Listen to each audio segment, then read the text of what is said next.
keď budeme trénovať so Smyškom chôdzu, tak ho budeme viesť tak, aby kráčal vľavo. To poznám. Aby som mal ľavú ruku voľnú, meno a kráčame. Meno a spomalím. Meno a otočka. Aby vedel, že bude nejaká zmena v rámci tempa, smeru alebo úplného zastavenia. Chváliť a dávať mu odmenu.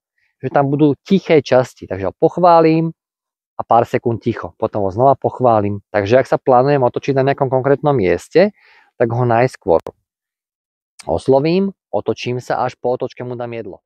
Keď vás nebude vnímať v úvode, že bude taký excitovaný, tak si ho tak jemne pritiahnete. Hálo, kľud, upokoj sa, uvoľníte a potom Myšek, poď, kráčame. Tak, brávo, super. Vodítko je prevesené, voľné. Chcem spraviť otočku, takže ho oslovím. Myšek. Tak, brávo, super. Pochválim ho a po otočke mu môžem kľudne dať tú odmenku. Pekne. Kráčam si s tým ďalej. Ako keby sa mu nevenujem toľko, som ticho. Super, výborný, krásne. Rukou mu naznačím tú otočku. Výborný, ako krásny. Poď. Výborne. Vtedy on bude vedieť, Myšek, poď, že ako náhle ho oslovím, tak to myslím vážne, že kráčam.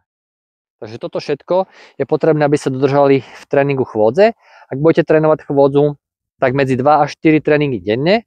Jeden tréningový blok plus minus 5, najviac 10 minút. A medzi každým tréningovým blokom by som povedal, že zhruba 15 až 20 minútová pauza.